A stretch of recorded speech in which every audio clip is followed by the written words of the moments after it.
I'll Fantastic. Take it. You sound nice and clear. Sound good. Good. Yeah, you do now too. Actually, you do. Yeah. Wonderful. Sounding good. Yeah. So, is it good to be back in LA? Yes. The time change is a little goofy. Because you're 8 hours ahead of me, and I was right there with you. I was 8 hours ahead, and I made a quick trip there and back, bing, bang, boom. And the time change is kind of crazy. 8 hours. It is weird adjusting, isn't it? Like that big time difference. Yeah. Yeah, it really is. But even though I was saying. Yeah, go on, darling. I was just saying that but as we were saying yesterday in our brief show before the technical mishap in the time slot, but I was saying yesterday, I just love London. I'm looking forward to going back again in March sometime. I'll let you know when, but and hopefully we'll get together London this time around. You back. I'm sure London thank you. Back. The people there are very, very cool. Very, very cool. What do you call them? Always Londoners? Nice to hear. Yeah, we call them Londoners. Londoners. Obviously, I'm not a Londoner because I'm not in London, but you're in Chestershire. I'm just a British chick, You're British. I like that. I like British chick. That sounds hot. That sounds good. I like a British chick. I always want to date a British chick. I always want to date a British chick. You're married one, do you? I did indeed. We didn't even date. We just got married. The hell's dating? I know. Damn straight. That sounds like a movie. Oh my God, that could be a movie. My goodness. Yeah. Really? Yeah. That could be a movie. Get a script. You know what I mean? Because we have guests joining us on our show a little later. We're going to talk about a movie called Endless Love. Excuse me, not Endless Love. I like that though. Ageless Love. Love. That's so funny. And it's been going around in all riches in my head all day, and I've been ageless love. What's that again? You just broke up again. You just broke up again. I'm sorry. What's that again? That's okay. I've been literally going around with Lionel Richie's song in my head all day, and I've been going around singing my ageless love. Oh my goodness! So it's funny you mentioned that. That was hilarious. So in tune again, Andy. I'm here. Yeah. I'm here. Do you hear me? Oh, yes. Did it break up again? Yes. I hear you. Yeah, you're back. We're fine. Excuse us, folks. I'm in the USA. Amanda is in the UK. We've never met. This is show number 485. We have over 600 shows total, including the broadcasts of the weekend shows and so forth. But 485 programs of Coast to Coast, the Andy and Amanda Show here. Join us. You dial 515-6059-888. Anywhere you can pick up the phone and do that. You can also send us an email at andyandamandashow@gmail.com. We'll send you a link to get on the show. And I believe you can go to Blog Talk Radio /Andy and Amanda Show, and you can click a button right there to join us via the internet if you have a headset and speakers. I believe it'll work on that, or it might be up already. I haven't checked, but I know that's supposed to happen. So anyway, you can join the show today. It'd be great to have anybody on who wants to comment about anything that happened to be on your mind or on somebody else's mind that you agree or don't agree with. Let's talk about the Super Bowl. Philadelphia Eagles, Kansas City Chiefs coming up on Sunday. What a great game that's going to be. We have, for the first time in history, two black quarterbacks going at it on opposite sides of the line of scrimmage. We have who do we have? I was going to say Randall Cunningham. I'm dating myself. That goes back to the 80s. We have Jalen Hurts for the Philadelphia Eagles, and of course Patrick Mahomes on the Kansas City Chiefs. Two outstanding players creating an outstanding game for Sunday's matchup, I believe. And also, for the very first time in history, we have two brothers going at it, and that's going to be the Kelce's. The Philadelphia Eagles center, Jason Kelce, going to be in the Pro Football Hall of Fame, and his brother Kelce, I forget his first name, is a fantastic tight end on the Kansas City Chiefs. He's going to be in the Hall of Fame too, on opposite sides of the line, facing up against each other. I wouldn't want to be their parents, because if the parents are going to be there, and you got to wonder. What a situation! I guess they win either way, but one son's going to win, one son's going to lose. Hopefully. Our Eagles win. We'll see what happens. We hope they win. I wish them all the best. Yes, thank you. It's going to be a good game. It goes on at what time it goes on? 5, 6, 7. Midnight your time. Am I right? I think it goes on at midnight your time. Is that right? That's unbelievable. But it will be broadcast in the UK. Oh, fantastic! Thank you. come over to the UK. Thank you. Like I have something to do with it. Podcasted. Mm. Yeah. Uh-huh. Mm-hmm. Uh-huh.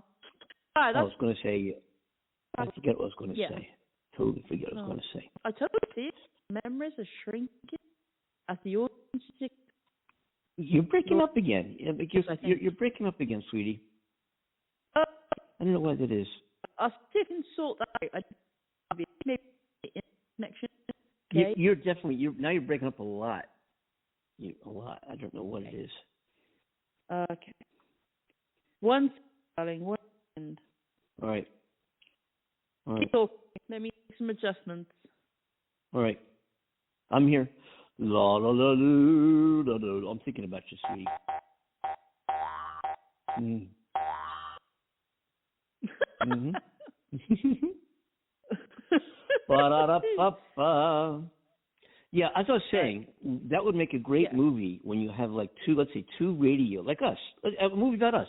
You have two radio co-hosts thousands of miles away who never dated and they've never met and they just decide to get married. That could be kind of cool. That could be a cool movie.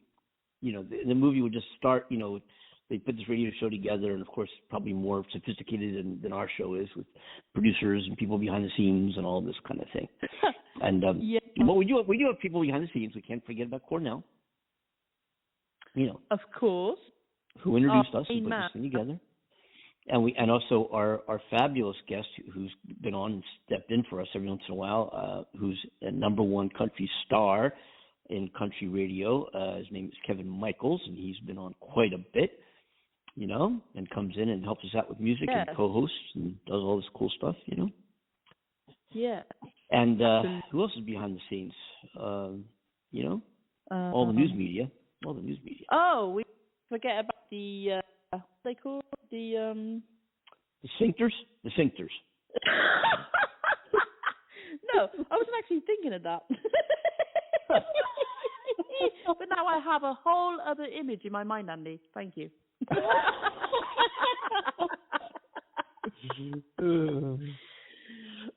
no, I was thinking of, you know, the little people like of Wizard of Oz, or the ones the wee have, people. We Charlie represent the Lollipop Kill. The what? Yeah, the Lollipop Kids. Lollipop Kids. Yeah, those ones. The wee people. Yeah, we got a team of those behind the scenes. Yeah. Yes. Hey, listen, I want to get to something real quick before I forget. The January jobs report 2023 was supposed to be about 117,000 created jobs in the United States, right? And you've got Donald Trump a few years back saying he had the greatest economy in the world ever in the United States, all because of him. And, of course, he's the greatest economist in the world and, of course, knows more about battles than generals do and so forth, and foreign relations and everything else. He's the greatest president that ever lived. Some say Lincoln, some say beyond, as we've heard him say on the show. Anyway, so I'm going to play the facts behind knowing that the job report was supposedly 117,000 for January, and Biden's ruining the economy and everything's going horrible and things are down the tubes and forget America and bring back Donald Trump. Here we go. It was supposed to be like 118,000 jobs. 517,000 new jobs in January. Unemployment rate 3.4%. Hasn't been that low since May 1969, 53 years ago. This is a stronger economy than Trump had when he said that he had the strongest economy in the history of the world.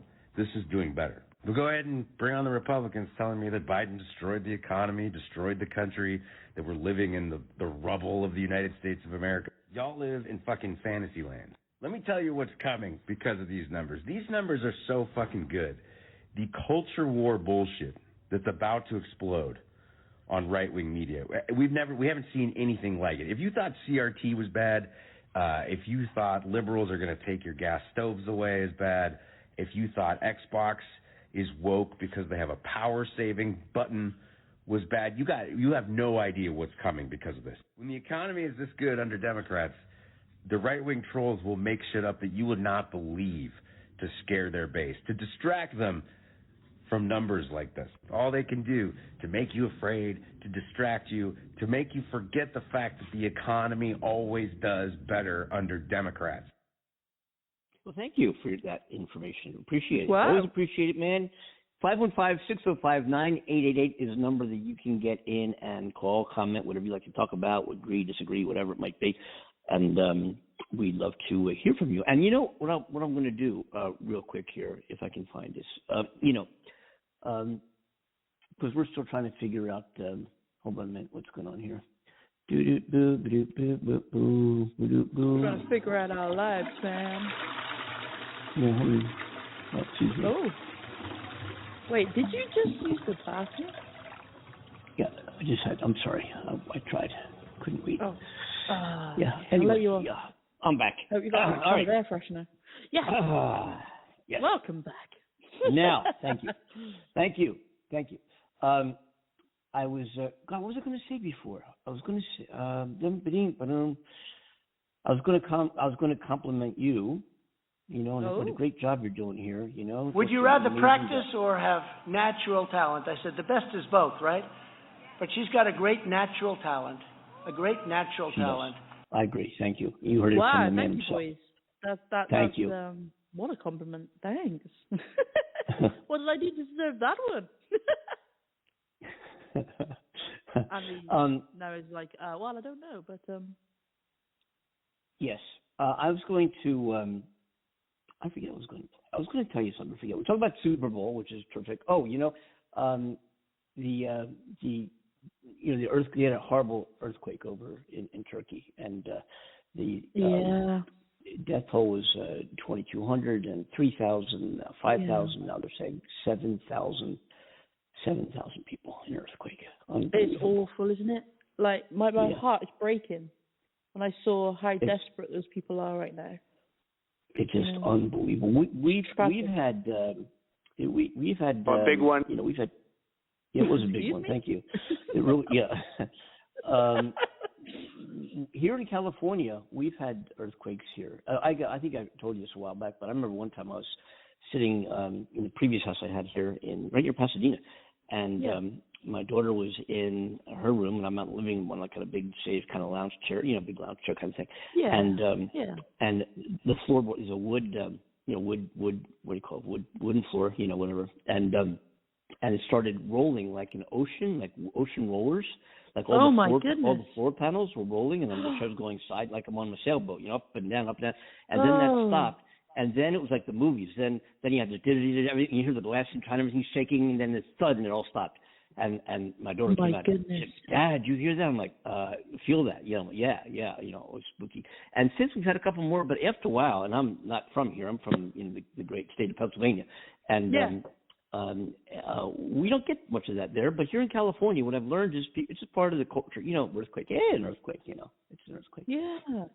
Well, we don't really get much of that here either. I mean, we get tremors and things like that, and they can be quite powerful at times. And actually, it's a funny story. So I had spent the night watching horror movies, and I was exhausted. It was like 2 a.m, went to bed, and I was woken up at 4 from my solid wooden bed was shaking so bad.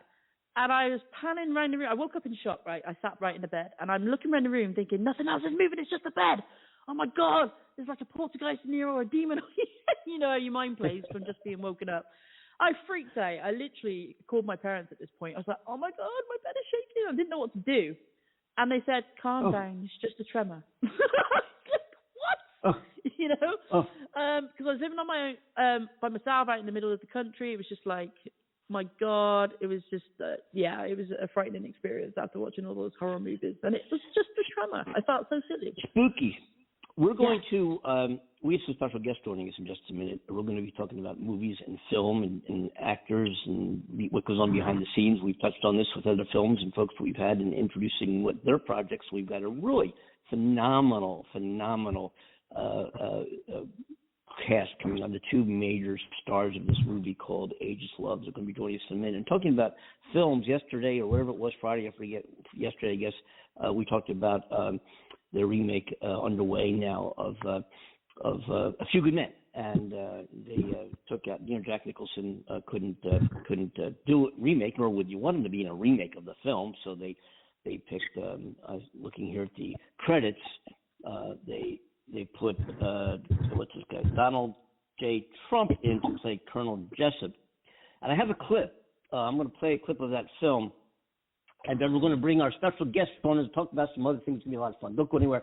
And let's just take a listen to this and tell me what you think. It's kind of cool. When I heard, I thought, that's kind of a neat idea. But here's a preview of the film. I can't wait to see. This should be fun.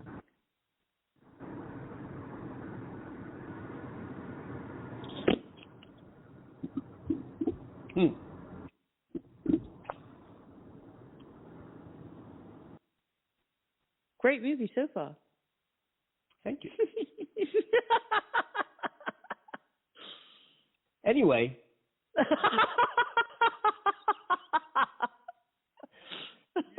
It was called Silent So Night. be it. Yeah, we'll have to wait. I'll get it later. Wait a minute. Oh, my goodness.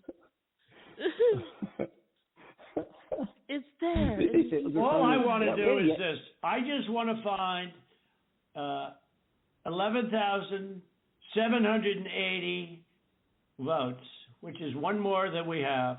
Fellas, I need 11,000 votes. Give me a break. Okay, that wasn't what we were talking about, but anyway, let's just we'll get back to that. We will. We're going to play that. We have it. We're going to get back to it. I'm just giving all these hand signals. Okay, we're going to now. Let's see if we can see the magic. Let's see if everything's working good today. I think we're on a good. I think we're doing well today. I think we have with us Nicholas Runfolo and Elizabeth Caponigro, right? Both with us here today, I believe. Elizabeth, are you on? I think. Let's see. Yeah, I'm on. Here we go. And Nick, are you with us? Do we hit the right buttons? I'm here. I'm just waiting for everybody to cheer for Beth. No, let's applaud both of you. Woo! Thank you. No. Please, I'm blushing. No. Such a great co-star. Thank you. Thank you guys for having us. Oh, we've had some issues, and I want to thank you for hanging in there with us. We're talking. Amanda and I are just about 8,000 miles away, and we've never met. And we've been doing the show for going on 3 years. Yeah, we're 485 episodes and have a whole bunch of guests, special guests, including yourselves, that have joined us from the world of music and film and entertainment and television and you name it. We politicians. It's been quite a ride. It's been a fun ride. It's been a fun ride. And we want to thank you for joining us. So let's get right to it and tell us about your film, which I happen to catch the trailer. I think that's all I can see as of right now. I don't know, you'll tell us about where one can see this movie or when it's going to be out and where. It's called Ageless Love, and let me just tell our listeners real briefly. It's about a woman who, and correct me if I'm wrong, it's about a woman who's 40. She's got a bunch of kids, like 5 kids, who meets somebody who's in their 20s, and you could be more specific, and they develop this incredible affair, and you go behind the scenes and see the relationship between the guy and his parents and the woman and the kids and the whole thing, and it's an amazing story, and it's based on a true story. And without further ado, let's turn it over to you guys and tell us about that movie and how you guys got into it, and your acting career, and the trailer. From what I saw, you guys both do an amazing job. I mean, you guys are really both phenomenally talented actors. Really, absolutely. I mean that. Thank you guys so much. Thank you. Well, Nick, I will let you explain. I just wanted to clear something up. Being the woman in this film, when the two met, Yale was 22. Right out of college, and Nina was 36. And then, spoiler alert, when they actually get married, Yale is 24 and Nina is 38. So there's a 14-year age gap. And yes, she's a widow with 5 children. So Nick can take it from there, but that's the age gap is pretty incredible. Okay. It is. But that essentially is the premise of the story. The beautiful thing is that it's based off of a true one, right? So, I mean, there's so little opportunity. There's not much for people to play real life characters, whether that be at a level of Golden Globe, Academy Award films, or if it's low budget independent films. And so the story, yeah, I mean, you pretty much hit it spot on. It's about this young guy who works for Boeing, Yale Schwartz. He is straight out of college and from a rather traditional household in the 1960s. His parents were not overjoyed to hear that he eventually met this woman through his aunt Shirley. Shirley is an absolute pip, played by Val McAdoo. Yeah. She was also a producer on the film. And she's been on the show. Yeah, she has been. Val. We like Val. Pete Pastiglione and Val both asked me to say hello to you both as well. So I'll put that out there now. Wonderful. But yeah, so that, I mean, and the parents aren't really excited. Yale's parents are not excited that Yale is about to go on this journey with this woman who is much older than him and has 5 children. I mean, I'm sure listen, no. I mean, you couldn't tell with Beth. I mean, she's lovely. I mean, definitely. Well, listen. That was one of our concerns, and one of our concerns was, we want to make sure that this is believable, this age difference, and because I mean, we were close to the ages that Yale and Nina were at the time when we were cast. But of course, there's going to be some concern there. I mean, Beth could probably talk more about that. I don't want to keep rambling here. No.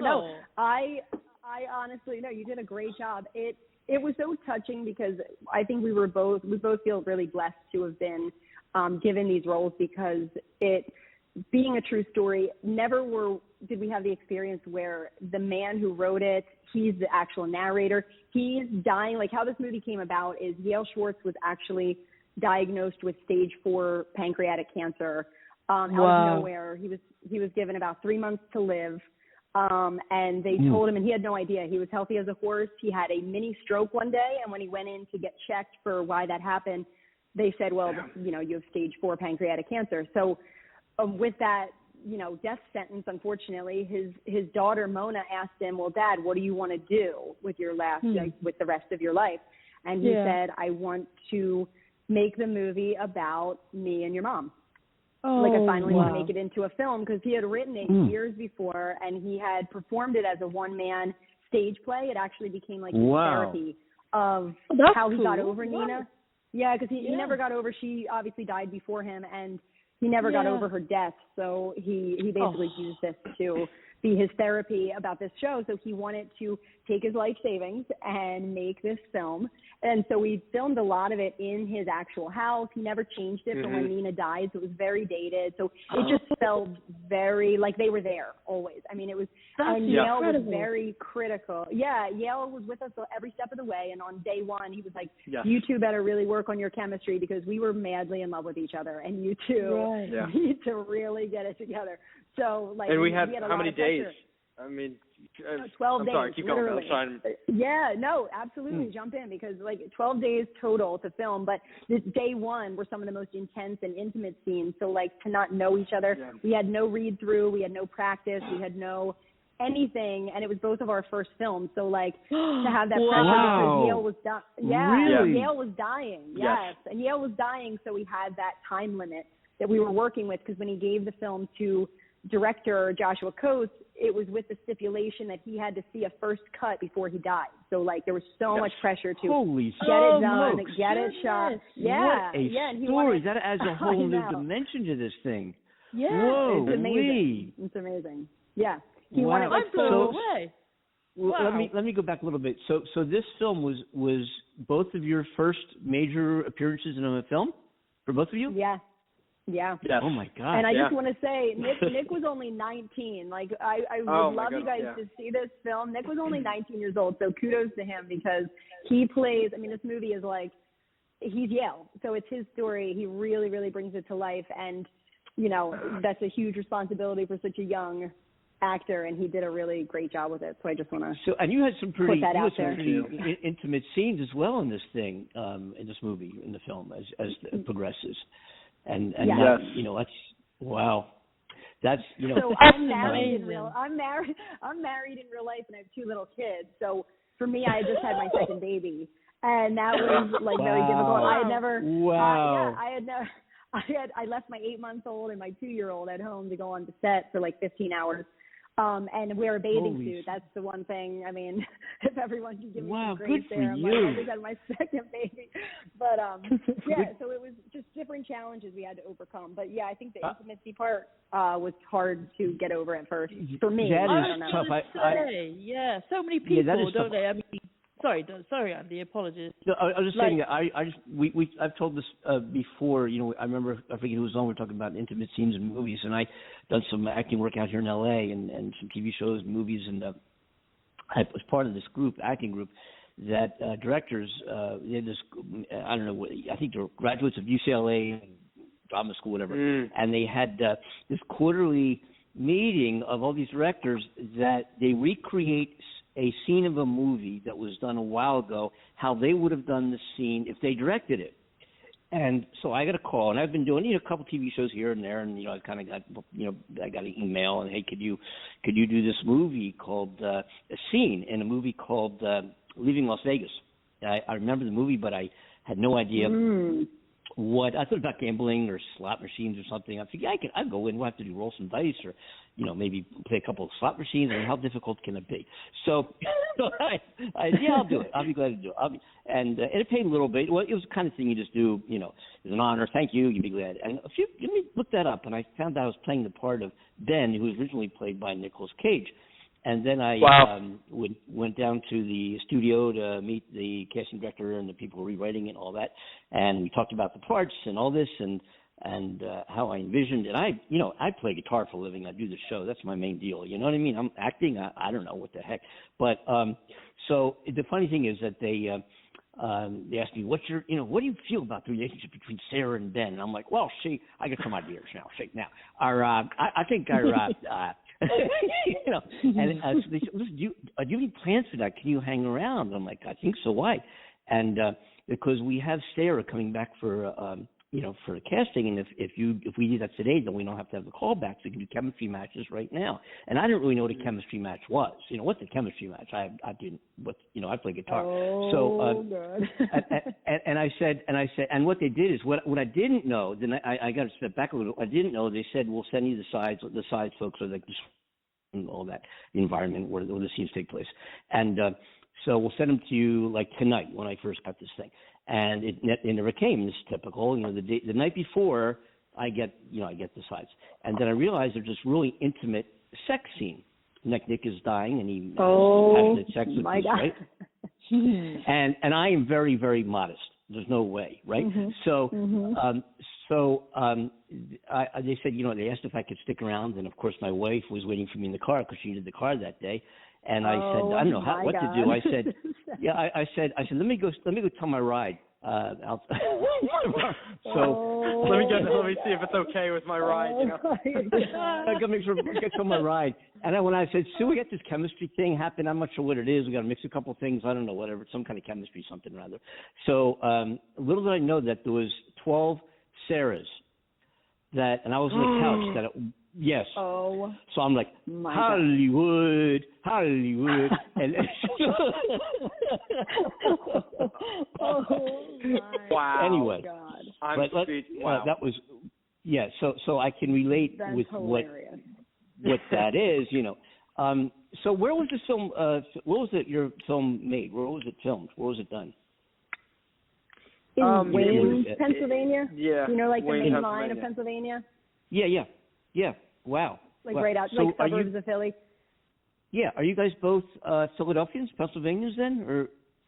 Yes. You can't tell by the accent. I mean, I am. I have like a very distinct, I think, Philly accent. But Nick, if you can tell, Nick's got a little bit more of a Jersey accent. Jersey. I'm from Jersey. I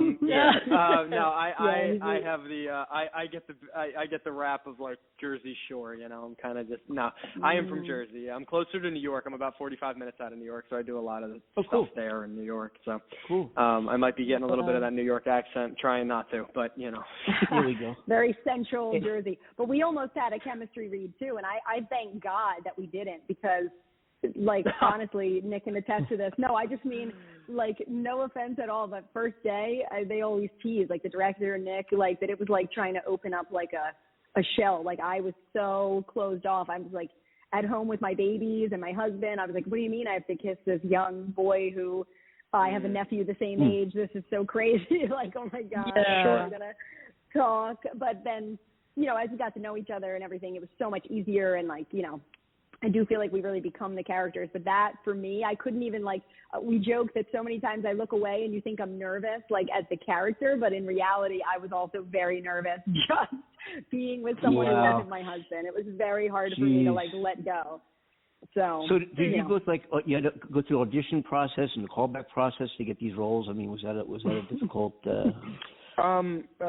So surprisingly enough, I kind of got auditioned by accident, right? I submitted an application, on my resume to Josh, and I'm sorry, it was the producer Pete. Pete, you know Pete. So I submitted my application to Pete, and I was the first one on the day, first one. And that's usually, I mean, it spans across the web. Sometimes it's a good thing to some actors. Sometimes it's not, to be the first of the day, because you're easily forgettable after, I don't know, say maybe at times a couple hundred people if you're up at a high level of thousands, you know. So it was a little nerve-wracking, but it just so happened that I had to take my cousin for a knee surgery at the University of Pennsylvania, and I wasn't 100% sure I was going to take the role. It was all the way out in Philly, and again, I'm in Jersey, so it was at this kind of like closed off little studio, little acting class where they held auditions. It was just like the perfect place to do it. It was really isolated from the loud noise.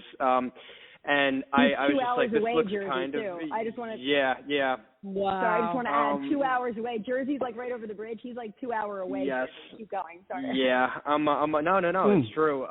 So anyway, no, I went in and I auditioned and I got the gist of it, and Josh was fantastic. Josh Coates was brilliant. I walked in and he you know, got up and gave me a hug, and I've never experienced that. I've only been acting for 4 years, but I've never experienced that from a director before. Yeah. So anyway, time went on a couple days, and he ends up calling me and says, hey, listen, you know, we want to have you in for a chemistry read. And that's great. But, you know, as actors, we get very used to getting right to the finish line and then being told that it's a couple thousand feet further, you know. So you just kind of like take it with a grain of salt, getting another audition. So anyway, that night, on that same day that he called me and said maybe later in the week we'll have you come in for a chemistry read, that night I was playing soccer with a couple buddies, and I get a phone call from Josh, and he says, Yale chose you for the role and wants you to play him, which was an absolute honor. Oh my! I was flipping out, because again, this was my first film as well. Oh my God! I first thing it's like, oh my! So, and even to this day, reliving it, I have goosebumps. So that was my process. Wow! Yeah. And Nick is literally, he's 6'2", and Yale was 6'2", blue eyes, like so many things. Their birthdays are a day apart. Like, it is so weird how much they match up, but it is like really scary how we all ended up on this project, because same thing. I was the exact same age that Nina was. I had a very different process where Josh saw my like profile and was like, oh, she's Nina. Like, this is the girl. He thought I matched just her look, her energy. And he was like, I just had this feeling about your picture that like you were it. And sure enough, they're hugging and kissing. Oh, sorry. So they call me in for a read, but this director keeps emailing me, and I'm like, is this a joke? Like, come in to read for a lead in a feature film? Like, I had stepped away from acting to have my babies, right? And I was like, no, like, this is a joke. There's no way. So I didn't even believe it. And then I get this. I just respond after like 3 different attempts of them contacting me, and I was like, hi, because I wasn't thinking about going back to acting until, like, I just done commercials and stuff, but like until after my son was at least 1, right? So he was only 8 months. I was like, what, you know? And I finally said, you know, is this for real? They tried to make like, you know, come at the end. I think we can fit you in at the very end if you want to come. So I'm still on the fence about it if I'm even going to go. And sure enough, that night before the audition, my aunt, my mom's only sister, passes away suddenly. the day of the audition. No. So I go to my mom's house. Yeah, no. I go to my mom's house, and I'm like, I'm not going to this audition. My aunt just passed away. My sisters are all there, and I just end up mentioning to them that I got asked to come in to read for this role, and they were like, well, Beth, you got to go. Like, you have to go do this. And I was like, no, I'm not. I'm like not dressed for it. I'm in like jeans and a t-shirt. I'm like, no, I want to be here with Mom. And they're like, you got to go. So I'm like, I don't even know if this is real. So they're like, well, take your sister with you. So I take one of my sisters in case this is like not legitimate. And sure enough, I was like, oh my God, this is real. There's girls there in like 1960s like dresses, like the poofy dresses. There's guys in suits. Wow. I was like, oh my God, this is real, and I am not prepared. I'm in jeans and a t-shirt. This is insane. So I thought, there's no way I'm getting this part. I'm seeing girls like in pearl necklaces, just like reading their lines, waiting to go in. And I'm like, uh-oh, like I messed up. I'm like, okay, well, whatever. And I go in and same thing. Josh just welcomed me, and he's like, Beth, I've been waiting for you all day. They called me Elizabeth, but like Beth is my nickname. So they're like, we've been waiting for you all day. And I just read, and same thing. He said, we're going to call you back in for a chemistry read. And then instead, I got a call saying he showed the footage to Yale, let Yale pick the two main characters, and we're just going to have you guys. Wow. You know, so with Yale, and I was like, okay.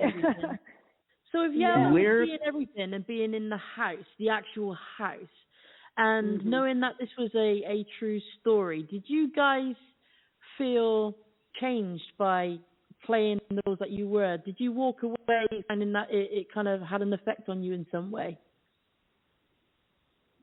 Oh I was my goodness. Say, I mean, you played him. Remember, there was one day where we thought he died. Do you remember? Like, we literally walked in. Oh my goodness. Nick, for sure, share. He was like completely asleep. He used to sleep on a cot in the living room because he's on hospice at this point. So any day he could have gone. Gosh. And we walked in, and they were like, yeah, this morning the crew thought that he was dead because his mouth was wide open and his eyes were closed, and they just thought he was gone. No. Yeah. And but Nick, you especially tell your story about Yale because like he used to coach you specifically because you played him. I mean, there's that beautiful picture of you talking to him in his wheelchair, and you know all the advice he gave you. Sure.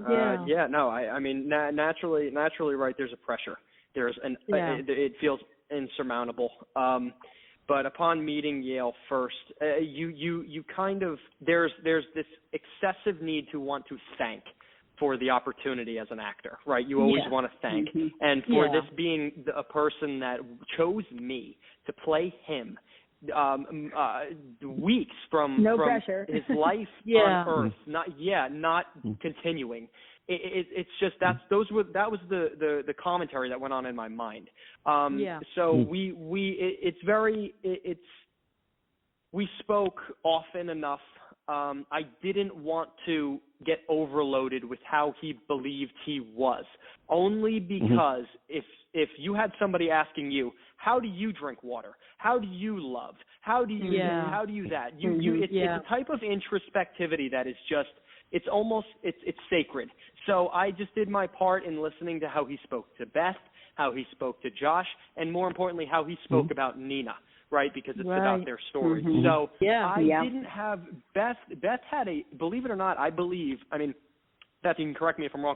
I believe Yale and Beth had a stronger connection than Yale and I did because our relationship, Yale and I, it was more of I'm going to add this comment here, and hopefully you're listening, Nick.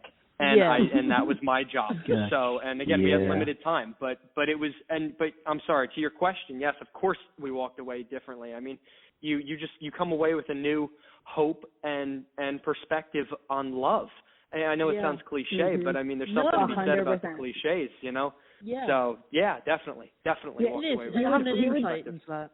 Yeah. Yeah, he would tell us stories after we wrapped every single night, just go on and on about family stories about him and her and just how they were. And they were just like newlyweds the entire time they were together, which is so incredible to me because I'm thinking, like, God, 5 kids at home. Like, I can't imagine that they had that. They were just like, they couldn't keep their hands off of each other. And he said, no matter film, what's really important to me as like my dying wish is that people believe the love. Like, I really want to show the love that we had for each other. So if you guys get nothing else right, like, I want to really make people feel something from this film. And I really do think that came through. And I felt like, you know, playing his muse in a sense was like, I remember the first day them being like, oh, she doesn't have mommy's body. Yeah, she doesn't have mommy's body. And I would be like, oh God. And then my dancing as well was another thing. Yeah, Nick's dancing. He was like, I'm sorry, Josh, but I was a damn good dancer. Like this kid, dancing. Let me real quick interrupt. Yeah, I gotta tell you this real quick. So I it's a long story in my mind, but it was very short in the moment I was doing it. So Beth and I had a dancing scene that we had to do. We did the jitterbug. I have absolutely anyone listening here who has any connection that's going to maybe benefit me in the future is going to blog off, because I am a terrible dancer. You know, theater goes out the window. And no. I truly am. And we had to dance, right? We had to convincingly portray these characters, and dancing was a part of that. They danced a lot. Yeah, they used to dance and compete and stuff. They were very good dancers. So we were dancing in one scene, and it was after a really long day. It was the hours were strenuous at that time, and I was dancing with Beth, and I just couldn't get the steps down. And Yale's watching from the other room, and he looks at us, and then Josh calls cut, and Yale goes, Josh. And Josh is like, oh God, you know, and then Yale goes, the whole room's quiet. Yale goes, I hate to say this, but I was a damn good dancer. And I'm like, oh no, oh God, no. Nick even said, he was like, is someone else going to dance for me? Pete, you want to dance for me? He felt so bad. We were trying to cut to other people's feet. It's like, oh no. So it was terrible. We pulled it off. No, but on the flip side of that, Yale, we went from that to Yale saying, to Yale crying on, what was it, day 2 maybe? Day 2, day 3? Yeah. Crying during a scene where Josh had to stop because he thought something was wrong with him. He's in the other room and he's just like sobbing. And he's like, oh God, I got to go check and make sure he's okay. And he checked on him and he literally started crying because he said, the way that you two are with each other, I swore for a second my wife was back with me, because the way we would improv and I would like give Nick a hard time, like, you know, I would like joke with him and like, it's just kind of their way, how they were. Like, she would tease him type thing, like about winning all the time at cards. And he hears us playing cards and just kind of joking with each other. And he's like, for a minute there, I really felt like my wife was back here with me. He's like, you don't understand because you guys weren't alive at this time, but how you are right now in this scene is exactly how we were as a couple. And like, you guys just nailed it. And he's like, he was just overcome with emotion. And he was like, Beth, Nick, I need you guys to come in and hear this. And he told us and was like, how amazing. If that isn't the best compliment you can get from somebody. Yeah, it was amazing. So what a contrast from day one. Let me ask you this. First of all, folks, we were talking about the film Ageless Love. And our lead actors, Beth and Nick, are with us today on our show. Can you tell us where one might be able to find or look at this film? I want to let everybody know where they can see it, when they can see it. It's out today, isn't it? It's out today. Yeah, it's on Apple TV. It's Amazon, DirecTV, Verizon, Comcast, YouTube. It's everywhere. Vudu. All over the place. You can get a DVD. You can. It's on select airlines too. It actually got picked up for select airlines. So terrific. Might be able to catch it. Terrific. Yeah. We have with in this the also. U.S. and Canada though. Sorry, Amanda. U.S. and Canada. Gotcha. No. We have Cornell. Are you with us, Cornell? I think Cornell's here. I'm right here, guys. How y'all doing? Hey, Cornell. What's up? How you doing? How's everybody? The matchmaker, how are you? Yes, I've been talking to you. Thank you for having us. Appreciate you. Oh, definitely, man. It's a pleasure, man. It's a pleasure to really hear. You know, I was listening, man. Y'all sound great, man. Y'all sound great. You know, thank you. I'll tell you what else is terrific. I'm a Philly born and raised. I'm loving life in California and LA, and I would not live anywhere else. But I do love Philly and get back there to visit and so forth and play music there. But the great thing also about this is what's going on in Philadelphia in terms of media and film and productions, and it's great to see. There's an incredible talent pool there. That goes far beyond Rocky. And it's so good to see. You know, it's for sure. It really is. We've had some others we talked about earlier. You know, you guys know Michelle, I guess. Yeah. And yeah, Nick. Nick was in Game Day. Her movie. I was in Game Day. Yeah, I don't know if you guys got to see Game Day, but I played Marco Forte. Amazing. I was the guy with the long hair. Yeah. My hair was long at the time. That was me. That was wow. Nick's in that as well. Yes, I want your autographs. Now listen, please. That's really true. I remember once I did I produced a pilot show, which is still kind of somewhere 167 film clips later. I was doing real quick. I was doing in 2013 and 14. I was doing some acting work out in LA, and I was in a pilot of a TV show. At that time was going to be shopped to Bravo, and I don't know where it is, if it's still on, but it's called Silicon Valley. And it was cool. I was in the pilot, and they didn't bring me back for anything else. But hey, I'll take the pilot. But anyway, while I was in the pilot, and it was 4 of us actors, and they were putting the cameras on. There must have been 80, 90, a tremendous amount of people behind the scenes. Sure. And I started thinking. I mean, when you sit down and you watch a TV show or a movie, you see a group of actors, whatever. You don't see what's going on behind the camera, and it's just an amazing amount of people with various fields of expertise. And I was sitting there thinking to myself, as they're resetting the set or whatever, readjusting the cameras, that 70-80% of what you see on TV, in my own opinion, nowadays is crap. I mean, there's so much junk out there; it's hard to believe that people write the checks for half this stuff, right? Yeah. So I started thinking, and I was I got a good paycheck for doing what I was doing. I did that. I was New Girl and American Horror Story and a bunch of things, and I just got these gigs, and you had an agent here, and it was all cool. And my main thing is guitar, and I did this stuff just as whatever, And so I was sitting there looking at all the people behind the cameras, with all the junk that's on TV, thinking to myself that all these people got to be on this page to do this together, that are getting paid to be in this profession. The cameras are faced the wrong way. For people watching what a TV, beautiful way to say that. Wouldn't it be great to do an episodic that explores the lives of these people who get to put all these shows together and to be in these shows? So I came up with a concept called casting, and it was going to be initially about a guy and a girl who meet at the extras central casting. If you know what that is, back here in LA, it's all a lot of the people that come to LA and they stand in line and they get one job in background, or what people call extras, but it's actually called background. So and then I went to Philly, and I forget what for, but my agent here said, Andy, you in Philly, if you're going to be there for a while, and I was there for a little while, and they said, there's this film coming to town, and they need some folks, and we got a couple things for you to do. If you can hang around, it's a Rocky sequel called Creed. And I asked, what the heck? So I got to do Creed. That was like a winter gig practically. It was several weeks, however long it was. It was a good paycheck, and I did it. And I had some background roles and some minor speaking roles. I was a friend of the guy from it was kind of cool. But what I realized is there were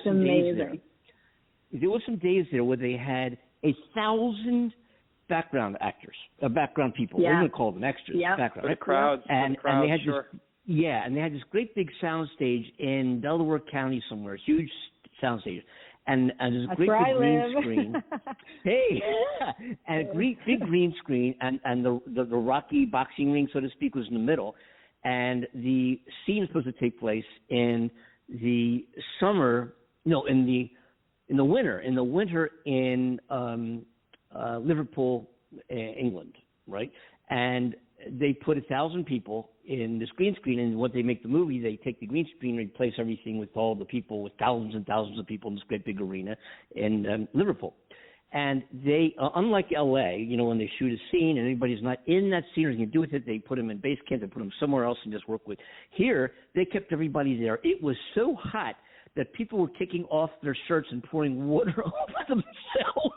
And the scene is supposed to happen in the middle of winter in an outdoor stadium. And but what happened? There were some people, and I'm looking around, having done a bunch of work in LA, and I was doing this thing, and I'm walking around. I'm thinking to myself, I got a better idea for casting. I'm going to go up to some people who have no idea what they're doing, who've never been next to a camera, let alone in front of one, and we're going to make this TV show about them and their exploits through the film and TV business and how they make it. But they truly have never done this before in the real world. In the real world, they've never done it. So what better? How do you pick better actors to play the parts of people who are just getting to acting than people who've really never gotten acting. Bingo. Yeah. Wow. So For I sure. put a crew Right. together. It took a long time. We had the whole 10th floor, and we created this big entertainment agency called, I think it was called Big Acting Agency, with offices all over the world. We had this website, and it was a real world acting agency that we created to act as a portal between people watching the show and the show itself. So you can actually submit yourself to be a background actor on the show or to begin the show. But even the show, it's not reality. There's a script and cast and the whole thing, but it was like based on the real world. And I had this part where I played a guy named Steve, and I had a little more acting experience than a lot of people. And my girlfriend, my living girlfriend, was a girl named Lisa, who was very artsy, and she was a manager at Chickies and Pete's. And a lot of this takes place at Chickies and Pete's, like Cheers, right? When we did the breakdown, Chickies and Pete's, folks, is a great big sports bar. It's a chain now outside of Philadelphia, very, very well known in Philly. So we so may have gotten thing Nick in there underage, just by the way. No! So Chickies and Pete's, and Nick and Pete Sirocco, who's great, he's the owner, and he catered our sets even when we weren't there. They sent a Chickies and Pete's truck, they fed us, and the whole thing. They're great. But anyway, this is kind of cool. We put the breakdowns, and folks, what a breakdown is when you put the script. You know, here we need these actors to play these parts, and actors look at the breakdowns and say, "Oh, I want to audition for that." That's what a breakdown is. So we had to find Lisa. So imagine this: we're doing a show, a TV show about the acting world. Only in the acting world would I have 195 women that want to live with me, who've never met me. Oh my! And I'm thinking, Hollywood, do.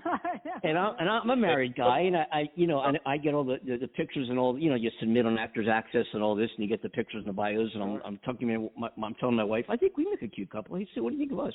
I'm like, "We're good here." And she's really cute. She's a saint, clearly. But it's the whole world, and we're not finished with this yet. We're going to come back into Philly and do some more. I'm not sure when. COVID put a huge, of course, stop to everything. But we're going to be doing more and coming back into Philly and doing some more things in there down the road for the show casting. So maybe we'll talk and even get you and your some other folks involved in this thing and see what happens. But it's a cool concept. Yeah, let us know. Yeah, let us know when you're back on our coast for sure. Sure. Yeah. Sure. Yeah, right. I have on the agenda Super Bowl. Eagles. You guys are from Philadelphia. This is a sore subject. Nick's a Giant fan. We beat you twice. Oh my God. Not gonna talk. Oh man. I'm a diehard Eagles fan, so we can talk to you. I'm a Philadelphia.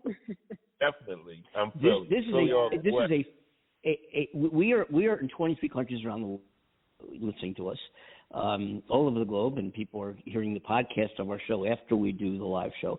And the podcast has actually become more popular than the live show because there are not a whole lot of people who tune into the internet to find talk shows. There are a lot of people out there. We have a good base, but the podcast is 189,000 listeners or something like that. I forget. Cornell knows more about that than I do. Wow. But it's a good number. Yeah, it's a good number. But so for those of you around the world, a lot of places football is in U.S. soccer, where we have the NFL, and football is not soccer. We have the former coach of the Philadelphia Eagles, Andy Reid, who's with Philadelphia for 14 years, who's now with the Kansas City Chiefs, where he's been for 10 years, going against his former team, the Eagles. It's going to be quite a matchup. Wow. It's going to be. Hey, yeah, Nick, who do you like? What for that matchup? For that matchup, I don't know. Listen, if I'm a Giants fan, it's almost like I have to say the Chiefs. But I mean, I don't know, man. In truth, I mean, I used to play a lot of sports when I was younger, and I watched it a lot. But I haven't since starting acting. I was a baseball player. I was ready to go to college, play baseball. So I don't know. Wow. I mean, there's little sports in me. Yeah, it was a major left turn into acting. But I don't know. I don't know. I should just say the Eagles, just so I don't get yelled at afterwards. But you know what? Let's just say the smart. Eagles. See, you yeah, learn. go Eagles. You You gotta I give him a hard time. He knows. Yeah. Don, who do you like? Don, who do you like? Don't ask me. Ask China that question. I think America, we're Birds fans. I mean, everyone loves a good underdog story. We can't help it if we're number one. I mean, this year, it's not usually the case. You've got I just think the Eagles have. Go ahead, Cornell. I'm sorry. Anybody having any Eagles parties in Philadelphia? I might, jump in. I wouldn't know. I know. I'd be crashing them. Yeah.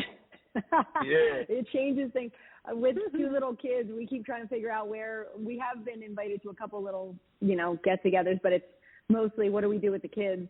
So nothing crazy. Nothing crazy. I'd love to be in Arizona, to be honest. I told my husband. I'm going to be. Are you? Oh, my God. I'll be in Phoenix. Jealous. Yeah, I'll be in Phoenix. God. Are you going to the actual game? No. I'm flying. No. But I'll be there. I'm going to go to the Phillies. I've already got a listing of where the Phillies bars. I'm going to go, I think, Thursday or Friday and start hanging out at all the Philly bars and all that kind of stuff, and just kind of being part of that. I'm so jealous. I begged my husband. We're having our 10-year wedding anniversary this year, and I was like, please. Good for you. He's like, what do you want to do for it? Where do you want to go? I was like, I want to go to the Super Bowl. Okay, that's what I want to do. I wasn't invited to that party, by the way. I mean, I didn't get that invite to that anniversary party. I wonder why. Oh, my on-screen husband. That's why. Yeah, really. That's oh, my goodness. Yeah, I think that my take is the Eagles have so much depth. There's so many ways they can score that any defense, obviously that's why they got to where they got to, any defense is going to have a very, very difficult time taming them. I mean, they can be beat, obviously. They can be beat. And sometimes, even the games they lost, three they lost, I scratched my head and wondered where the defense was. Those are the films that Andy Reid's looking at, where is that defense? And I think, but I think, they're phenomenally the second best defense in the NFL. They beat the 49ers. Everybody thought that was going to be a tough game. Defense. I know. We beat the best defense. People are saying, what a great matchup, 49ers Eagles. Man, I think it's going to be great. We destroyed the 49ers. I mean, absolutely destroyed them. And I think we have the ability. I think the Eagles have the ability to really command the Super Bowl. And my prediction is going to be like a 34-28 or 34-24 game. Mm-hmm. Eagles win. And I love that. Right around there. In the 30s to the mid 20s, right in that vicinity. Yeah. That's what I'm thinking. Well, it's definitely going to be close, but I think what's going to be great is if and when we win this one, we will have beaten two of the greatest of all time. I mean, Patrick Mahomes is for sure going to be a Hall of Fame quarterback. Oh, yeah. So if we beat him and Tom Brady as our two Super Bowls, you can't say that we were handed the Super Bowl. I mean, he's injured, but he has 2 weeks to heal that ankle, so he is going to be in top shape. He's an amazing quarterback. He's mobile. Yeah, for sure. And Hurts, he wasn't 100% either, and he's such a mobile quarterback. There's just so many ways. I love that the Kelsey brothers will be facing off against each other. I think that is so cute. They put out a saying that their mom can't lose because one of her boys is going to win the Super Bowl. So I thought that was so cute. And I just think an old coach coming back to face his former team, it's just so nostalgic. It's going to be great, and I think Eagles are going to take it by just a couple, maybe 3 points. And the interesting thing was, Andy Reid, now coach of the Chiefs the last 10 years, fired the Eagles coach. Nick Sirianni. I know. I heard that too. Karma. Nick was an assistant coach of the Chiefs. Back. And you got to remember this too, that Teddy Pendergrass, he was a musician, wasn't he? Oh. Who was the former Eagles coach, Teddy Pendergrass? Yeah, you went from football to Who was the guy? Who was the guy who took the Eagles to the Super Bowl? Teddy Pendergrass. Doug Peterson. Doug Peterson. Yes, Peterson. He used to play. He was under Andy Reid as well at the Chiefs. He was his quarterback, and I don't know if he was his quarterback, but he also was the quarterback for the Eagles. For the Eagles. Back in the day, Doug Peterson. Yeah. So it's kind of interesting how this whole thing is the nebula of all this. It's just kind of really it'd be an interesting game. And we'll talk more about it on Friday's show. We'll do our Super Bowl preview. Yeah, hopefully Teddy Pendergrass get a touch on Sunday.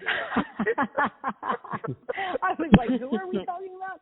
Like, I thought I knew. So I used to do a sports podcast. The Instagram name is Broad Street Beth because the Broad Street Bullies and because all of our stadiums are on Broad Street and the alliteration of Broad Street and Beth. So I used to do like sport writing and reporting and all that kind of stuff. So sports used to be my life, and now acting is. So it's funny, but I like to dip in, and when Philly's doing well, I get back into it. But I kind of got out for a while too. But it's exciting. That is so cool. But you actually got to stand on the sidelines, right? You were on the sidelines of Eagles games. Oh, I did. Right? Yes. What was that like? What was that like? Oh my God! That was until like? Ages Love came along. That was, and my kids, of course. That was my the best thing. That's like dream come true. My first ever dream come true.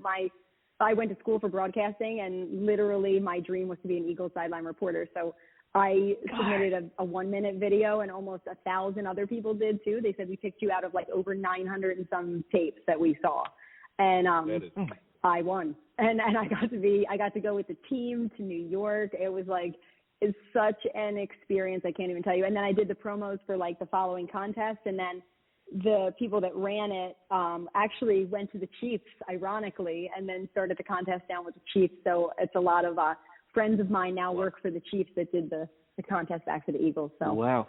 I remember I was going to mention you. You also had a gig with QVC Television, correct? I do. Yeah, I'm a guest on there actually. Currently. Do you know somebody named Holly Love, who's also a guest? Holly Love. She does the travel on bags. Oh my gosh, yes. I'm like trying to. Holly and I go way back. As a matter of fact, I introduced her to QVC. I was on QVC. I was the music. I was the music on a show called Jamming in the Kitchen with a guy named Steve Bryant, who at the time did just about all the shows. And I played music to 500,000 people every Wednesday night primetime. And so I was at QVC, for a while, and it really did amazing things for my music career. I mean, just incredible. Because even I remember one time Steve called me up on a Sunday, and he asked if I could. And I'm starting my music career. I'm starting to play with the clubs in the Village of New York and the Bottom Line, the Electric Factory, and all that, and Philadelphia. And I remember I played all the Philly Folk Festival and all the venues there. And so Steve called me up and he said, hey, can you check your stats on your internet, on your website? And I'm like, I think I can. I don't remember how to do that. And he said, do me a favor, check it for me and call me back. And this was on a Sunday, and I played every Wednesday night. So I checked, and it was through the roof. I mean, thousands and thousands of hits on Saturday. And I called him back. I said, how'd you do that? He said, we were talking about that we had this computer that we're marketing, a laptop, and we wanted to show the connectivity and the bandwidth and music. So I said, why don't we go to our house musician, Andy Kimball? Let's go to his site, play some of his music, and see how it. And QVC was between QVC and WXPN in Philadelphia, were instrumental, no pun intended, in my music career. Really made it happen. I always say the viewership is like unbelievable for QVC, so that's amazing. I used to work behind the scenes there and give studio tours, and I can tell you that people used to come from all over the country on buses, literally busloads of people to come and tour the studio, and I like to watch their favorite home shopping show. I was like, this is insane, but it's literally like a cult following, and it was really cool to see, and now to be a guest on the other side of things is really awesome. But it's like it definitely has a very strong following, so it's very cool to be a part of. The director of marketing for QVC is the husband of a singer-songwriter, a good friend of mine, Megan Carey. His name's Peter. He's a marketing director. I don't know if you know him or not. He's in advertising, marketing, whatever. But anyway, and QVC, folks, is the former home of what was Commodore Computers. Did you know that? The QVC actually took over Commodore Computers real estate when Commodore went out of business? I did not know that. And I should, because I used to give tours, so I should know that. QVC is located where the original Commodore, remember the Commodore 64 back in the 80s and all that? Commodore Computers. Yeah. QVCs. Yeah. I mean, that's a whole city. And that's after I was on there, I played every Wednesday night. I played piano and guitar, and Steve would begin. Steve played harmonica, and I was there playing guitar usually. And the whole show began with us jamming together. The show's called Jamming in the Kitchen. Then he'd go into the next room where this great big table with all the food and everything was set up. And by the way, folks, the food's real. And they really do cook it there. Yeah. Their chefs are amazing. We used to amazing. Yeah, and what they didn't tell me, my first gig on the show, was I was also the taste tester. And I remember they made brownies, and the director was standing next to me off camera with the brownie, and I had no idea why she's standing there with the brownie, but like he's going to give it to me, and he did, and kind of shoved it in my mouth. And Steve goes, and Andy's he's also our official taste tester, folks, and I'm munching the brownie. Andy, what do you think of that brownie? I'm going, the brownie's falling out of my mouth. I'm like, oh, it's delicious. Oh, yes, can't wait. Wow. You too. That's hilarious. Yo, dude, what's nice, man. And I really appreciate you guys on the Andy and Amanda show. I truly appreciate you guys. Seriously. It's great having you on. Again, we're talking about the movie, folks, called Ageless Love. Ageless Love. It's a phenomenal story. Again, if you're joining us late, it's about a love affair between a 30-some-year-old woman and a 20-some-year-old man, and what goes on with their lives and their families and the whole thing. And she's got 5 kids, and it's just an amazing story. You can catch the trailer if you go Ageless Love and go download the movie or get the DVD or maybe hop on a plane. You'll see it playing. But anyway, great story, true story. Great actors, and we're really pleased to have them both join us on our show today. I got something. Petey just said, have a great show. Petey, sorry, Pete. It's so hard.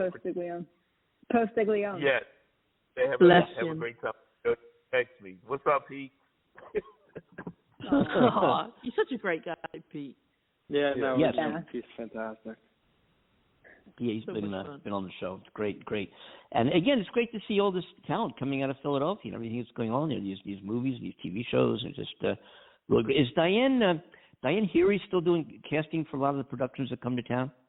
Diane Heary? Yeah, she's the main. Yep, she's the main casting agent for Philly, New York, kind of this Northeast region, pretty much. Either one of you know Rodney Robb of the Actors Center? Rodney Robb. The Actors Center? I don't. Do you, Nick? No, I don't. No. Rodney and Edie Robb is a very, very well-known talent rep. She represents like the lead of a lot of Broadway plays, the lead of Hamilton and oh wow, a lot of cast of Grey's Anatomy and so forth. That's Edie Robb. I mean, the folks that she represents are making significant incomes, needless to say. And her husband Rodney had an incredibly successful acting school in Philadelphia, and is responsible for John Gallagher, Aubrey Plaza, and so many more. And I get to know Rodney. As a matter of fact, he got me into the acting side of the biz. And he's 93, I think, 94. They moved to L.A. Their son, Artie Robb, was in the original Christmas Story. He played Schultz, who said, "I double dog dare you, I triple dog dare you," from the Christmas Story. Oh yeah. Yeah, that. He was also in the movie, the play Les Mis in New York as a kid.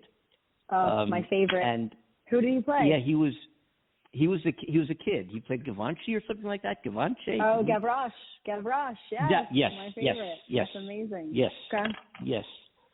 So he's out here now. I'm still friends with them, and they run a management firm, and they produce pilots called Station 3 here in L.A. And Artie just recently got a show picked up by ABC, and they're up in Vancouver shooting that now, which is great to see. But anyway, it's a great business, and it's great to have folks in the business joining us to give us some behind the scenes and what goes on and how do you do it and how it's done. And love having those conversations. It's something we've been spending a lot of time on in our 3 years here on the Andy and Amanda show. And I guess we got to go. Gosh, lights are blinking off and on. Like, you just want to keep talking. You have to kick us off. Thank you so much for having us.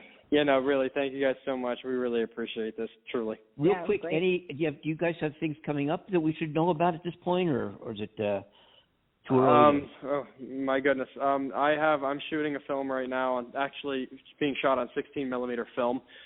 It's gonna come out of New York. It's gonna go the festival route. It's gonna just be sent to all the festivals. I'm about 2 weeks into that. We're probably 3 months away from completing that. And then that's it. That's really it for me, I think. Oh, and I mean, I write as well, but that's kind of that's a secret that's going to be exposed, even though it just was. So, we'll see where that leads. But that's really it for me. So. Yeah, and you have other. You were in Game Day. He's had a couple of. Oh, I mean, well, I don't know. Yeah. Go ahead, Beth. Good for you. Good for you. Thank you. And Beth, how about you? I have Kingdom Reign coming out. That's another Joshua Coates film. He filmed that right after Ageless Love. That should be coming out this summer. A similar premiere, totally different story, not a true story, but more of an action film, and a couple other things that we shot along the way. I have a couple films coming out this year, so we'll see.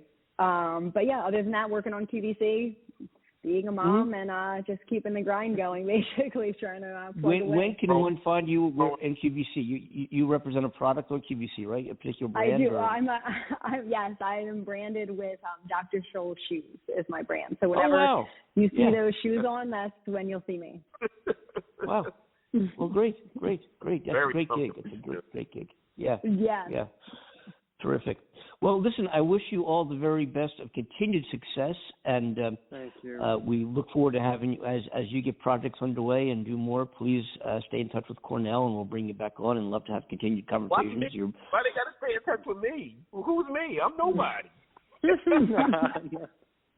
Thank you so much.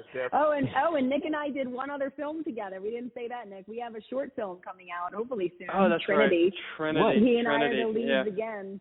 Yeah, we're the leads again in that, but totally different parts. But definitely, it's more not sci-fi. Like it's a sci-fi pitch. Yeah. Done well. Kind of like enemies. So. And that should hit the festival circuit. The screenplay itself won all kinds of awards already. That's like written and directed by Manny Murtis. He actually plays my father in Ageless Love. So it's kind of keeping it all in the family, basically. Yes. So. Wow, man. We were talking about, All in the Family. I'm still one of my faves from the 70s, I guess that was. You know what I just saw? I was thinking, I haven't been in the movies myself in over 10 years. I don't go, I just haven't gone to movies. I don't even remember what it's like to go to the movies. I think the last film I saw was Gone with the Wind. No, I've been in the movies since then. No, let me think here. I don't remember the last movie I saw, but I saw a play in London. I just got back from London, and I saw the play adaptation of the film Dirty Dancing. And it was incredible. Wow. It was so wow. good. Was that amazing? That must have been beautiful. I love that movie so much. And the guy who played Johnny and the girl who played Baby, the main characters, they are actually a couple. So the chemistry on stage was like incredible. It was so good. And theater in London, folks, and I know we have an audience in London. That's Amanda's backyard. Kudos to you. Just amazing theater. Woohoo! Amazing. Yeah, it's incredible there. It's like New York is New York, but London is very, very special. It's a great avenue, great things happening here all the time. Anyway, that's amazing. We'll see you guys here again soon. We'll be back on. Oh my God, we're back tomorrow, aren't we? Are we back tomorrow? The schedule's all messed up. I think are we Friday or tomorrow? What are we doing, Cornell? When are we here again? We partying. Whoa! What's on the schedule? Party. What are we? Party. Friday's it's vodka Friday, right? Super Bowl party Friday. Yes. And I think I'll be live in Phoenix on Friday. Cornell will be live in Phoenix on Friday. Definitely for our Super Bowl on preview. Friday, right? Andy and Amanda. Yeah. We'll be back tomorrow. It looks like tomorrow, and then Friday is live Super Bowl. I'll be broadcasting from Phoenix, Thursday. Arizona. Tomorrow's Thursday. What? Tomorrow's Wednesday. Oh my Thursday? gosh, my time. Oh my gosh, I'm so sorry. I'm all over the place. Our days of the I'm week, doing folks. too much. Oh, there's one thing I got to do. I'm not going to leave yet. Oh, guys, you got to hang in to stay this because it's ready. I'm going to play. I'm going to play it tomorrow too, whatever. But this is ready, and I can't wait to hear it myself because unless they get cut off, if they cut us off, then they cut us off. But we're going to try to listen to this because I have here. Oh, where'd it go? They just sent it to me. I lost it. Darn. Wait a minute. I have. I don't know if you heard. If you guys were on yet, we were talking about the remake of A Few Good Men. Yeah, I heard briefly. I heard you guys talking about it briefly. Yeah. Yeah, what happened was they tried to get Jack Nicholson to. They had to get somebody to do what Jack Nicholson did with that part, and it didn't quite work the way they had planned. So, maybe we'll play it tomorrow. I guess we're running late here. But anyway, I have a clip from Trump and Tom Cruise doing A Few Good Men. I just don't know. That might take too long. Yes, it's pretty. Let me see if I can grab it and put it in here. If they're give me the time slot to do that. Bear with me here, folks. Anyway, how's the weather back in Philly? Cold. It's February. Not anything. Right? It's gloomy. Today wasn't. Yeah. In LA, it's probably 65, 68. Sunny. I'm looking at palm trees, and rub it in even more. Go ahead. There you go, Beth. Rub it in. Every day, we did have a brief period of rain. It was a mess. It wasn't rain. It was monsoon, which we desperately needed actually. But it was really. It was an absolute disaster for about 5 days of just pouring rain, and you really when it's sunny and blue every single day for months on end, when you hear the pitter patter of the rain on your roof, it's very I like it. A cup of coffee, it's cloudy out, cooler, rain, curl up with the book. Perfect writing day. That's an atmosphere for writers, man. Let me tell you. Oof. Yeah, and but then when it happens. There's a monsoon. It's no longer pitter patter. It's more like the Wizard of Oz without the hurricane, without the tornado. There, you know what I mean? It was a mess, and I think we made national news. I think we were on national news. It was so bad. Oh, wow. But anyway, wow. So Yikes. I'm trying to get the lowdown here on A Few Good Men. If that is ready to go or not, I'm getting mixed signals here. So it is ready or it's not ready. Here we go. We're going to do it. Here we go. Here we go. Here's Donald Trump playing Colonel Jessup in A Few Good Men here on the Andy and Amanda Show. Colonel, the 6 a.m. flight was the first one off the base? Fifth Amendment. There wasn't a flight that left 7 hours earlier and landed at Andrews Air Force Base at 2 a.m.? I was asking that question. Guantanamo log lists no flight that left at 11 p.m., and the Andrews log lists no flight that landed at 2 a.m. I'd like to admit them as defense exhibits Alpha and Bravo. Now I know the answer to that question. Lieutenant, I think we've covered this, haven't we? Anyone in my position not taking the Fifth Amendment would be a fool. A moment ago, you said that you ordered Lieutenant Kendrick to tell his men that Santiago wasn't to be touched. I don't know what I did wrong, but the answer is yes. And Lieutenant Kendrick was clear on what you wanted? Fifth Amendment. Any chance Lieutenant Kendrick ignored the order? When your family, your company, and all the people in your orbit have become the targets of an unfounded, politically motivated witch hunt, supported by lawyers, prosecutors, and even the fake news media, you really have no choice.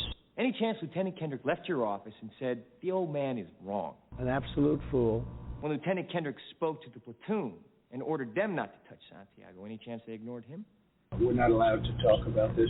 Colonel, I have just one more question before I call Airman O'Malley and Airman Rodriguez. If you gave an order that Santiago wasn't to be touched, and your orders are always followed, then why would Santiago be in danger? Why would it be necessary to transfer him off the base? Under the advice of my counsel and for all of the above reasons, I respectfully decline to answer the questions under the rights and privileges afforded to every citizen under the United States Constitution. This will be my answer to any further questions. Santiago shouldn't have been in any danger at all, should he have, Colonel? Fifth Amendment, Fifth Amendment, Fifth Amendment. Lieutenant Kendrick ordered the code red, didn't he? Because that's what you told Lieutenant Kendrick to do. I decline to answer the question. Colonel Jessup, did you order the code red? The mob takes the fifth. To be continued. I think that was great. I think that was excellent. You're like, what the hell? No, I'm just There's more. Put that together, man. That's the teaser. There's more. It continues, but we'll call it there because in the interest of time. Hey, we'll do it on Vodka Friday. We'll do it on Vodka Friday. We'll do Vodka Friday. Yes. Oh, nice. I'm in on that one.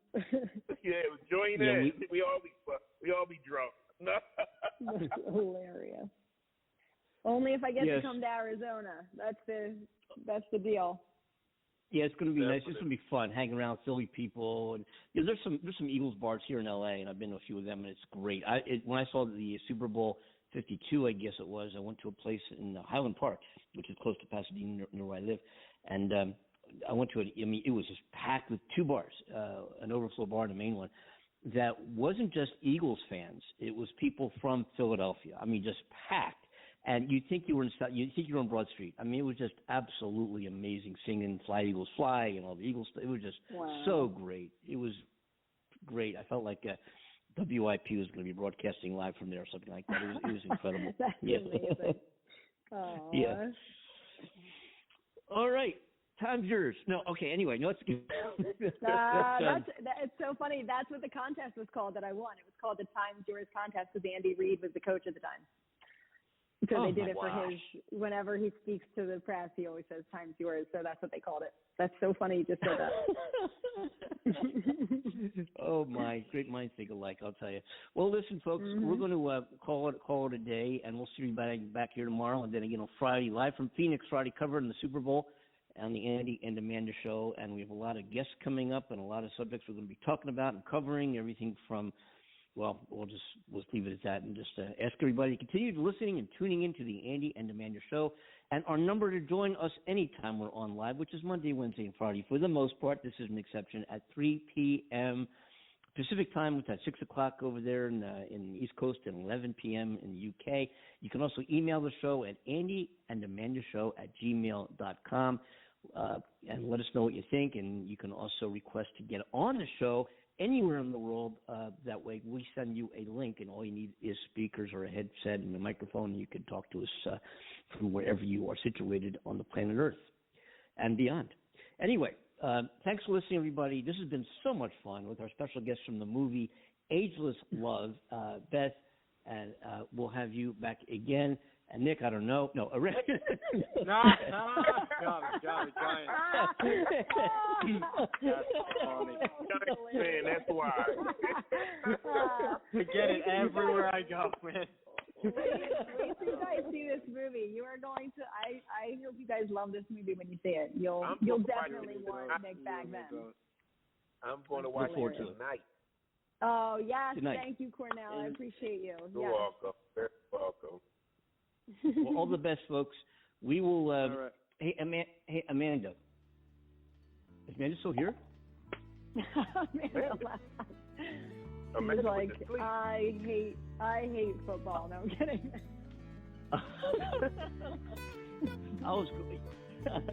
Amanda did a. Amanda said I quit. Yeah, she quit. But anyway, Cornell, why don't you? But anyway, Cornell, we're going to. Okay, no, I'll sign this off. Bye. We'll see you all on tomorrow on the Andy and Amanda Show. Thanks for joining us, folks. All the very, very best. Thanks for listening. You all take care. Bye now. Thanks so much. Bye.